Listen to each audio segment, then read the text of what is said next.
पूर्व मुख्यमंत्री हेमंत सोरेन फंसते हुए नजर आ रहे हैं। फिलहाल अब एक एक कर रोज नई नई खबरें सामने आ रही हैं। जो ईडी ने चार्जशीट दायर की है उसमें कुछ और नए खुलासे हुए हैं कि कुछ टीवी खरीदने की रसीद, फ्रिज की रसीद भी ईडी ने साक्ष्य के तौर पर जमा किया है, जिसमें ये कहा गया है कि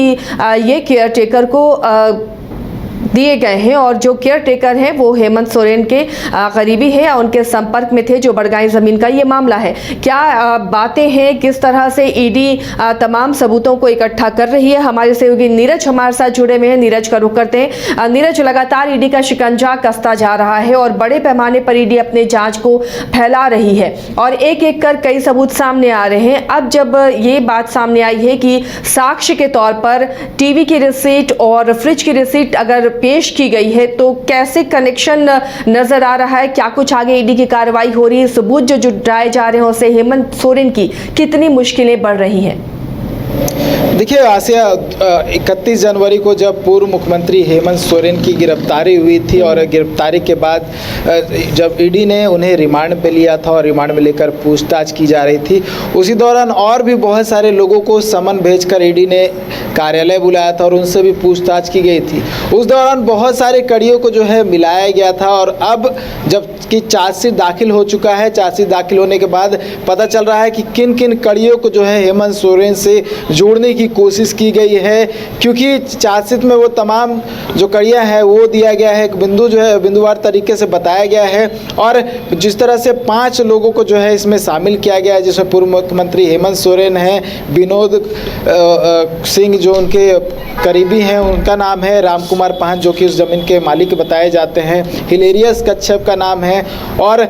जो बड़गाई के तत्कालीन सीआई थे भानु प्रताप प्रसाद, इनका नाम है। और जैसे जैसे जो जांच की प्रक्रिया आगे बढ़ रही थी बहुत लोगों को बुलाया जा रहा था। अब चार्जशीट दाखिल हुई तो इससे पहले आपने देखा होगा कि पिंटू का नाम आया था जो कि पूर्व मुख्यमंत्री के प्रेस सलाहकार रह चुके हैं। उन्होंने बयान दिया था कि हेमंत सोरेन के कहने पे उन्होंने ये सब किया था और अब नया जानकारी निकल कर सामने आ रहा है कि जो संतोष मुंडा है जो कि केयर टेकर बताए जा रहे हैं हेमंत सोरेन के और उस जमीन की देखभाल करते थे और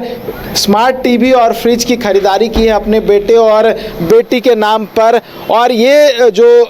खरीदारी हुई है वो 2 डीलर्स के पास से उसका जो है रसीद लिया गया है और ये पता चला है कि हेमंत सोरेन के कहने पे जो है ये जो खरीदारी है वो की गई है और बहुत सालों से जो संतोष मुंडा है उस ज़मीन पर रह रहा था और उस ज़मीन की देखभाल कर रहा था। देखिए, तो कहने का मतलब ये है सीधा सीधा ईडी का चार्जशीट के माध्यम से कि तमाम कड़ियाँ जो हैं वो जुड़ती हुई हेमंत सोरेन से दिख रही है, क्योंकि संतोष मुंडा को तमाम प्रकार की जो सुविधाएं हैं वो हेमंत सोरेन की ओर से मुहैया करवाई जा रही थी ताकि जो संतोष मुंडा है उस ज़मीन की देखभाल करें। हालांकि देखने वाली बात होगी कि और आने वाले समय में कौन कौन सी कड़ियों को जो है ईडी ने जोड़ा है और चार्जशीट में क्या कुछ जो है इंक्लूड किया गया है, क्योंकि लगातार जो है नए नए खुलासे हो रहे हैं और बड़गाई के 8.86 जमीन से संबंधित नए नए मामले जो है वो निकल कर सामने आ रहे हैं और नए नए जो है व्यक्ति की नाम जो है वो हमें देखने को मिल रहे हैं। तो आने वाले समय में और भी हो सकता है कि पूर्व मुख्यमंत्री हेमंत सोरेन की मुश्किलें बढ़ती हुई दिखाई दे, क्योंकि चार्जशीट दाखिल हो चुकी है, चार्जशीट पे कोर्ट ने अपना संज्ञान भी ले लिया है। अब ट्रायल जो है हेमंत सोरेन और तमाम जो 5 लोग जिन्हें चार्जशीट में इंक्लूड किया गया है उन्हें फेस करना होगा और आने वाले समय में देखने वाली बात होगी कि क्या कुछ होता है ऐसे। लेकिन कह सकते हैं हेमंत सोरेन की मुश्किलें जो हैं वो कम होने के नाम नहीं ले रही आसिया की मुश्किलें और कई और मामले भी सामने निकल कर आ रहे हैं। बड़गाई ज़मीन का ये मामला जिसका जांच का दायरा लगातार बढ़ता जा रहा है, कई और नाम हैं जब लगातार ईडी की पूछताछ चल रही है। नीरज, तो कई और नाम ऐसे हैं जो सामने आ सकते हैं इस मामले में। आपने देखा होगा कि जब रिमांड पे लेकर लगभग 13 दिनों का रिमांड जो है पीएमएलए कोर्ट से ईडी को मिला था, उस दौरान हेमंत सोरेन से पूछताछ हो रही थी और ठीक उसी समय बहुत सारे लोगों को समन भी भेजा गया था और समन भेजकर ईडी कार्यालय बुलाया गया था, जिसमें जो विनोद सिंह है हेमंत सोरेन के करीबी माने जाते हैं, उनसे बहुत सारा जो एंगल है वो जुड़ता हुआ दिखाई दिया था। उसमें ये कहा जा रहा था कि जो बड़गाई का ज़मीन है उस पर बैंक्वेट हॉल बनाने की जो है योजना थी थी, और क्योंकि विनोद सिंह आर्किटेक्ट है, आर्किटेक्ट ने एक डिज़ाइन तैयार किया था और आने वाले समय में हो सकता था कि वहाँ पर बैंकेट हॉल बनने का काम जो है वो भी शुरू हो जाता, तो ये एंगल भी जुड़ता हुआ दिखाई दिया था। और उनके प्रेस सलाहकार अभिषेक प्रसाद श्रीवास्तव उर्फ पिंटू को भी बुलाया गया था। उन्होंने भी बहुत सारे जो खुलासे हैं ईडी के पूछताछ में किए हैं, जो कि चार्जशीट में उस बात का भी जिक्र किया गया है। और भी बहुत सारे लोगों को बुलाया गया था, जिसमें अमीन जिसने उस ज़मीन की नापी की थी उसे भी बुलाया गया था। और जो जिस तरह से मैंने बताया कि बड़गांव के तत्कालीन सीआई भानु प्रताप प्रसाद थे, उन्हें रिमांड में लगभग जो है 12 से 13 दिन उन्हें भी लिया गया था और उनसे भी पूछताछ की गई थी और फिजिकल वेरिफिकेशन किया गया था उस ज़मीन का, जिस ज़मीन को लेकर जो है तमाम आरोप लग रहे थे। और कहीं ना कहीं उस ज़मीन के जो फोटोग्राफ्स है वो भी कोर्ट में सबमिट किए गए हैं और तमाम जो कड़ियाँ हैं वो प्रोवाइड किए गए हैं। और बहुत सारे लोगों से पूछताछ उस समय की गई थी, बहुत सारे नामों का जो है अभी तक खुलासा नहीं हुआ था, लेकिन संतोष मुंडा जो है उनका नाम का खुलासा पहली बार कह सकते हैं इस पूरे मामले में हुआ है, जब टीवी और फ्रिज का जो बिल है ईडी ने चार्जशीट के माध्यम से दाखिल किया है। तो हो सकता है कि आने वाले समय में बहुत सारे नाम भी आए और मुश्किलें जो हैं हेमंत सोरेन की बढ़ें और हेमंत सोरेन से जुड़े हुए बहुत सारे ऐसे लोग भी हो सकते हैं जो नीरज एक चीज़ समझना चाहेंगे, ये जो साक्ष्य ईडी ने जुटाए हैं जो खरीदारी के टीवी और फ्रिज के, ये क्या दर्शाने के लिए जुटाए हैं? क्या संतोष मुंडा किसी तरह से कि रिश्वत की मांग या फिर एक खुश करने के लिए या फिर अपना काम करवाने के लिए उसे दिया गया रिश्वत के तौर पर ईडी से पेश कर रही है और संतोष को लिंक कर रही है हेमंत सोरेन से रिलेशन?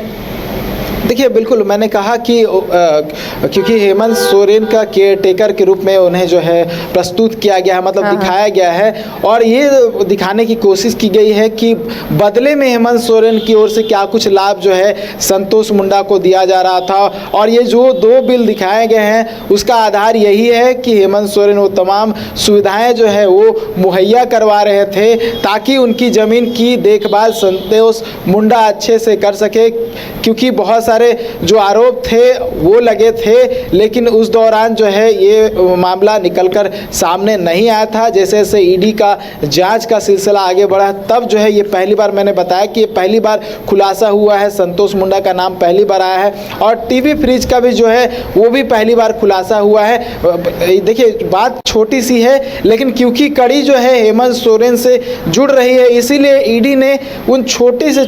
बड़े से लेकर छोटे से छोटी कड़ियों को भी जो है चार्जशीट में दाखिल किया है, ताकि जब ट्रायल फेस करे हेमंत सोरेन तमाम वो जो 5 आरोपी हैं तब उनके पास बचने का रास्ता कम हो। तो वो बात को लेते हुए ईडी ने तमाम बातों को जो है इंक्लूड किया है और इसी कड़ी में इस बात को भी जोड़ा गया है। और भानु प्रताप प्रसाद के यहाँ जो छापेमारी की गई थी और कई ट्रंक में जो रजिस्टर बरामद किए गए थे, रजिस्टर 2 में हेमंत सोरेन का नाम सामने आया था और दस्तावेज में छेड़छाड़ और कई नाम मिटाने की कोशिश की गई थी, ये आरोप लगा था। उसके बाद ही जो है मामला सामने आया था, तो वो भी कहीं ना कहीं आधार सबसे पहले जो है बनाया गया है और रिमांड का भी आधार वही बना था। तो वो बातों को भी जो है चार्जशीट में इंक्लूड किया गया है। तो तमाम बातें हैं, जिस तरह से मैंने बताया कि बड़ी से बड़ी और छोटी से छोटी तमाम बातों को जो है इंक्लूड किया गया है ताकि बचने का रास्ता जो है वो कम दिखे आसिया। तो अब देखने वाली बात होगी कि ट्रायल शुरू होता है तो क्या कुछ और नए खुलासे होते हैं।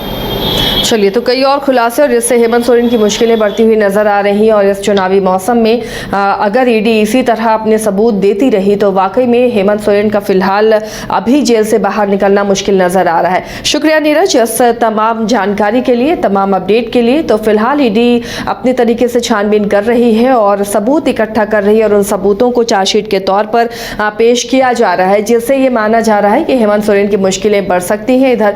हेमंत सोरेन की तरफ से भी तमाम कोशिशें हो रही हैं कि उन्हें ज़मानत मिल जाए या फिर वो बाहर आ सकें, क्योंकि प्रदेश में चुनाव है, लोकसभा के बाद विधानसभा के भी चुनाव होने हैं। ऐसे में ये पार्टी के लिए भी और जेएमएम के लिए भी नुकसानदेह हो सकता है अगर लंबे समय तक हेमंत सोरेन जेल के अंदर रहते हैं। लेकिन लगातार ईडी एक एक सबूत इकट्ठे कर रही है। बड़गाई से जमीन से जुड़ा हुआ ये मामला है जिसमें फिलहाल ईडी की जांच तेजी से आगे बढ़ रही है और साक्ष्य जुटाए जा रहे हैं। अब इसे प्रूफ करना है अदालत में हेमंत सोरेन के वकीलों की तरफ से कि कैसे हेमंत सोरेन इस मामले में बेगुनाह है, और उधर ईडी भी पूरी कोशिश कर रही है कि कैसे उनका आरोप साबित हो पाए। फिलहाल ये देखना है कि आने वाले दिनों में ये मुश्किल और कितनी बढ़ती है या फिर इससे हेमंत सोरेन बाहर निकल पाते हैं। IIT